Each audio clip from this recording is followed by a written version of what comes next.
Hello everyone, welcome to proxy Gyan. मेरा नाम शबाज है दोस्तों। उम्मीद करता हूँ आप सब अच्छे होंगे। तो आज का जो हमारा टॉपिक है वो इंडियन रेलवे से रिलेटेड रहेगा। जी हाँ दोस्तों, क्योंकि रिसेंटली प्रधानमंत्री नरेंद्र मोदी जी ने एक डेडिकेटेड कॉरिडोर को इनॉग्रेट किया है। आज हम डिस्कस करेंगे कि कौन सा वो एरिया है, कौन से स्टेट में आएगा, इसके क्या क्या कंपोनेंट्स है और क्या बैकग्राउंड है, सारा कुछ हम डिस्कस करेंगे वन बाय वन।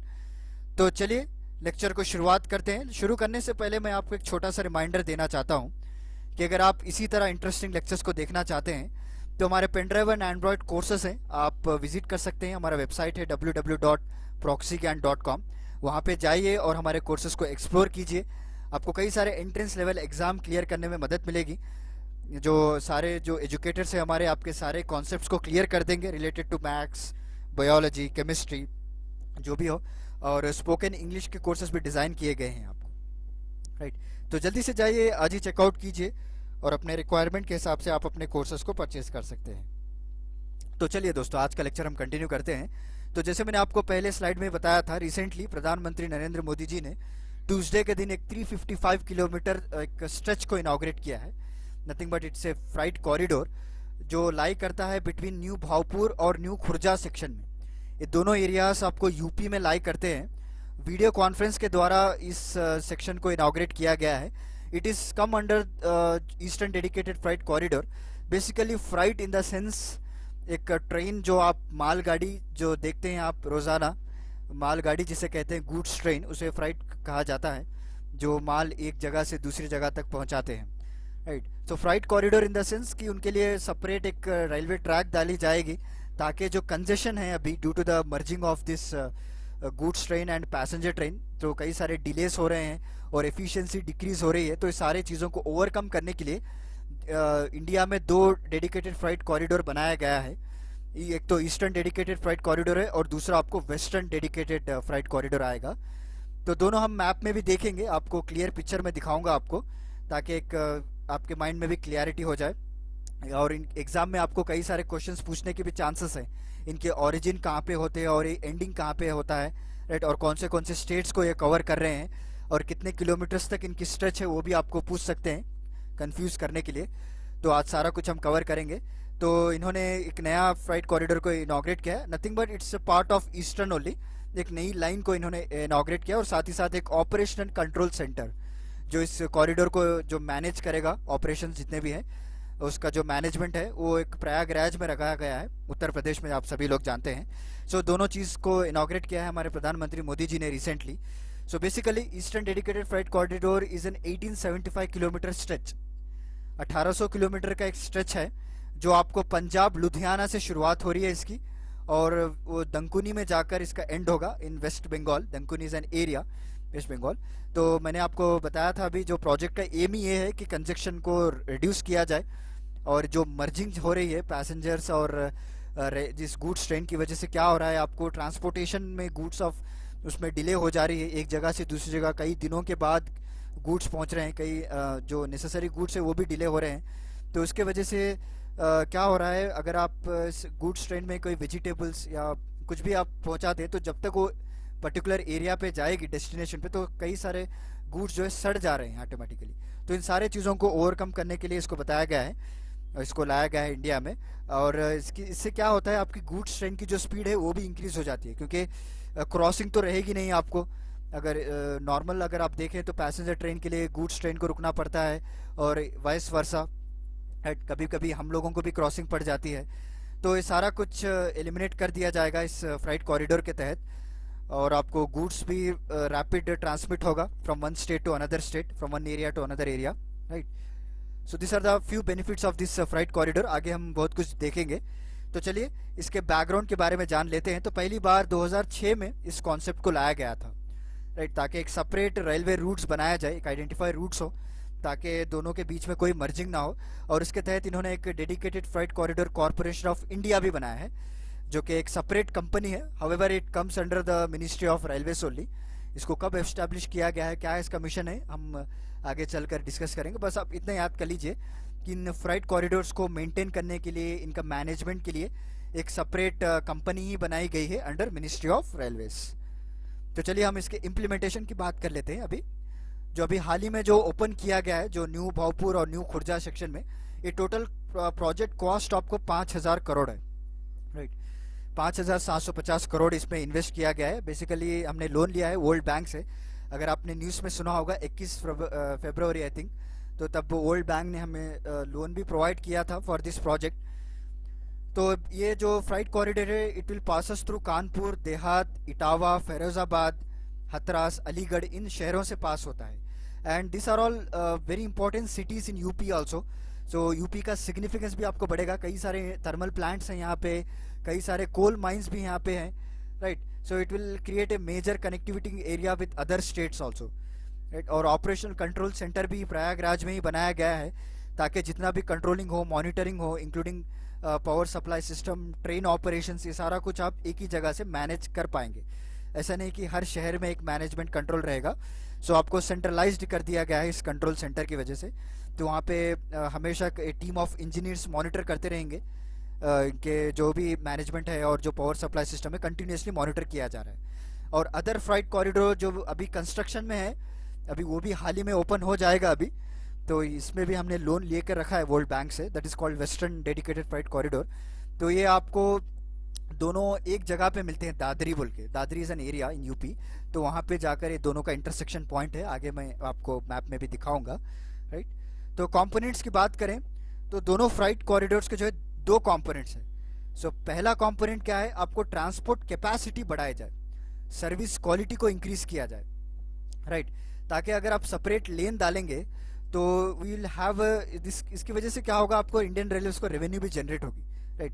तो due to the delay in the services, delay in the transportation of the goods, so कई सारे लोग जो है डिफरेंट वेज देख रहे हैं, consumers they are looking for different ways so that their goods can be reach at the time. So अगर हम इनके लिए सेपरेट कॉरिडोर्स डालेंगे, टाइम पे अगर हम गुड्स पहुंचाएंगे, so however we will also improving our service quality also. Within 2 days, within 1 day हम भी डिलीवर कर सकते हैं गुड्स को, राइट।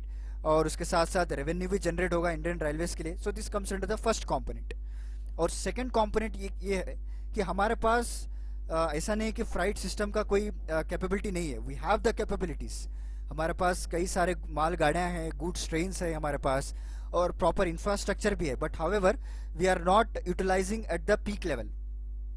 सो इसीलिए ये DFCCIL को बनाया गया है एक सेपरेट कंपनी, ताकि ये जो भी ज़रूरत है, जो भी सोर्सेस हैं, इसको प्रॉपरली यूटिलाइज करें। So basically this are the two components of this dedicated freight corridor.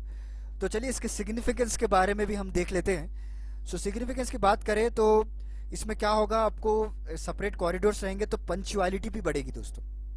अगर आपने कई सारे रेलवे स्टेशन में देखा होगा, पैसेंजर ट्रेन से डिले हो जाते हैं कई घंटों तक, राइट। तो पैसेंजर्स वेट करना पड़ता है रेलवे स्टेशन पे, उनको दिक्कत होती है। तो ये सारा कुछ हम निकाल सकते हैं, एलिमिनेट कर सकते हैं। We can improve the punctuality of passenger trains.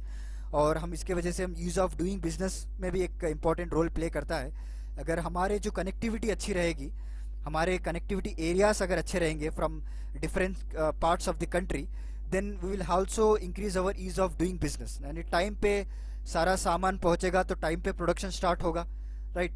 सब कुछ टाइम पे चलेगा। And it will also attract the foreign investment also, कि लोग देखेंगे पहले इन्वेस्टमेंट करने से पहले। ऐसा नहीं है कि कोई भी रात रात कंपनी आ गई और इन्वेस्टमेंट करके चलेगी, right. So they will see every parameters, India का पूरा नक्शा वो लोग देखते हैं पहली बार, इनकी कनेक्टिविटी किस तरह है, और ये लोन अप्लाई करने के लिए कितने जो परमिशन है वो कितने दिन में पास कर रहे हैं। तो this are the main important parts of ease of doing business. तो ये सारा कुछ हम लॉजिस्टिकली डेवलप करेंगे, तो जितना भी टाइम है उसको हम रिड्यूस करेंगे, तो we will also attract the greater foreign investment, right. So these are the main important significance, and on other hand, on other side of coin will also improve the punctuality of passenger train, right। तो चलिए अभी हम basics के तरफ चलते हैं। What is DFC और कितने इसके टाइप्स हैं, राइट। और व्हाट इज़ DDFCL जो हमें पढ़ा है अभी, उसके बारे में हम डिस्कस कर लेते हैं, क्योंकि एग्जाम में आपको बेसिक से ही क्वेश्चंस पूछा जा सकता है, राइट। बेसिकली आपको एग्जाम में दो तरीके के क्वेश्चन पूछते हैं दोस्तों। एक तो आपको डायरेक्टली करंट अफेयर से उठाया जाता है, जो फर्स्ट जो रिसेंट न्यूज़ है, तो आपको इस तरह से पूछ सकते हैं कि हाल ही में जो 2 सेक्शंस के बीच में एक डेडिकेटेड फ्राइट कॉरिडोर ओपन किया गया था, उसका नाम बताइए। तो ऐसा भी पूछ सकते हैं। और थोड़े एग्जामिनर आपको बेसिक क्वेश्चन पूछ सकते हैं, व्हाट इज़ DFC, कितने टाइप्स के DFC हैं और कौन सा डिस्टेंस ये कवर कर रहे हैं। तो बेसिक्स को आप इग्नोर मत कीजिए, राइट। तो जैसे मैंने आपको बताया व्हाट इज डीएफसी को हम डिस्कस करने वाले हैं। It is a high speed and high capacity railway corridor, right. Separate lens डाले जाएंगे इन गुड्स ट्रेन के लिए, ताकि वो जो भी गुड्स है, कमोडिटीज़ है, वो उसका ट्रांसपोर्टेशन आपको सीमलेस रहे और टाइम टू टाइम जो है इसको हम जो सप्लाई कर सके from one state to another state. और इसके सारे कई सारे बेनिफिट्स है, जैसे कि लॉजिस्टिक कॉस्ट रिड्यूस हो जाएगा, हाई एनर्जी एफिशिएंसी रहेगी आपको, और फास्टर मूवमेंट्स ऑफ गुड्स भी आएगा इसमें, राइट। ट्रांसपोर्टेशन कॉस्ट भी बचेगा और बेसिकली सर्विस क्वालिटी इंप्रूव होगी। तो गवर्नमेंट अगर सर्विस क्वालिटी इंप्रूव करेंगे then people why should they go for private sector, right. So आज जो कई सारे लोग प्राइवेट सेक्टर को प्रिफर करते हैं इसीलिए क्या, ताकि हमारी जो सर्विस है वो बहुत ही पुअर क्वालिटी की है, राइट। जो हमारे पास प्रॉपर ट्रैकिंग सिस्टम नहीं है, जो भी हम गुड्स भेजते हैं हमारे पास कोई जो है एक टाइम टेबल नहीं है कि इतने दिन में हम जाएंगे। So this are all the benefits they are utilising by the private sector, right. उनके लिए बेनिफिट्स हो चुका है। अगर हम प्रॉपरली एक प्लान बनाएंगे, हमारा भी अगर ट्रैकिंग सिस्टम रहेगा, then people will have focus towards our government sector, will our revenue will also increase, right. और इसके वजह से आपको एनवायरनमेंट फ्रेंडली भी रहेगा। और बेसिक बात यह है, अगर हम इसमें प्रॉपरली मैनेज करेंगे तो we can generate more employment also, right. और रियल एस्टेट सेक्टर भी इसमें डेवलप होगा। So this are the few things, few benefits. अगर आपको कोई भी माइंड में आते हैं तो आप भी इसमें ऐड कर सकते हैं। तो this is a basic definition कि dedicated freight corridor is nothing but high speed and high capacity railway corridor, जो सिर्फ और सिर्फ transportation of freight in the sense जो गुड्स हैं उसके लिए बनाया जाता है। वहाँ पे कोई पैसेंजर ट्रेन का इन्वॉल्वमेंट नहीं रहता है, राइट। तो चलिए इसके टाइप्स को हम जान लेते हैं। तो one of the type is eastern dedicated freight corridor. जैसे मैंने आपको कहा था कि हम मैप में देखेंगे।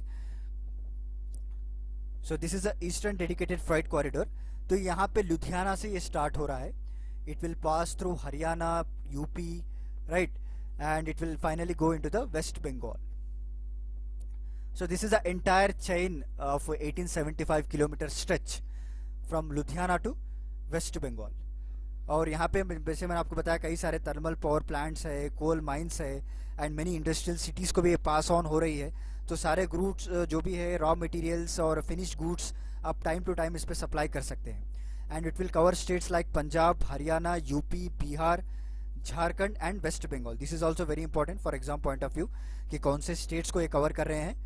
सो पंजाब हो गया, पंजाब से इसकी शुरुआत हो रही है और वेस्ट बंगाल एंड हो रहा है। तो ये दो स्टेट्स आपने रिमेंबर कर लिया।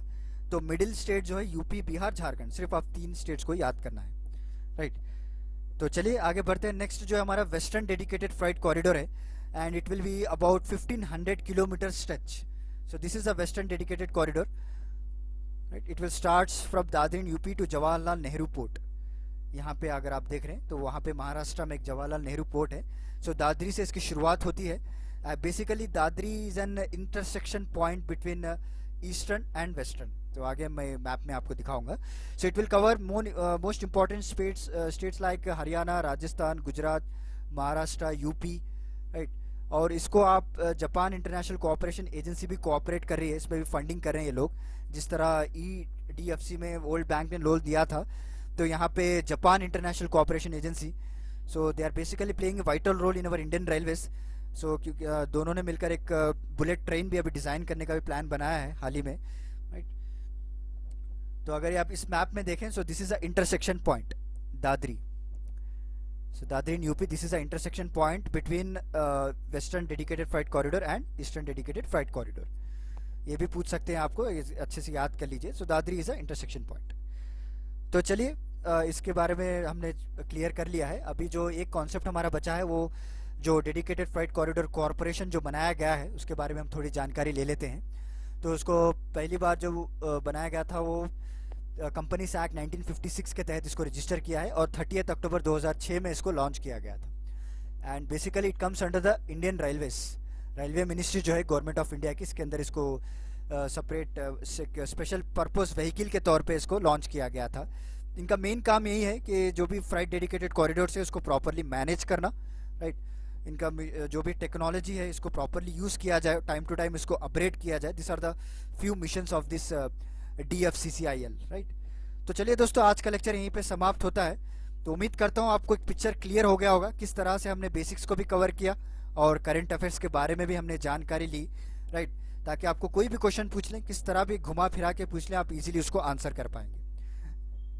तो चलिए फिर मिलता हूं मैं आपको अगले लेक्चर्स के साथ कुछ और इंटरेस्टिंग टॉपिक के साथ। तब तक के लिए धन्यवाद दोस्तों।